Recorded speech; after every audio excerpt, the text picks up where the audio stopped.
Рязанское Суворовское военное училище на торжественное мероприятие, посвященное последнему звонку, построено.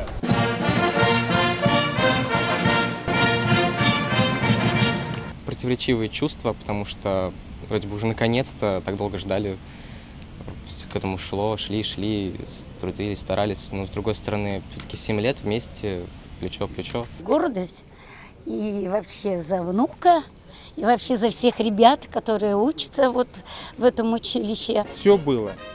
И трудности были, и радости. Но хочется пожелать этим ребятам светлого пути, огромной удачи, чтобы в жизни они стали настоящими людьми, офицерами.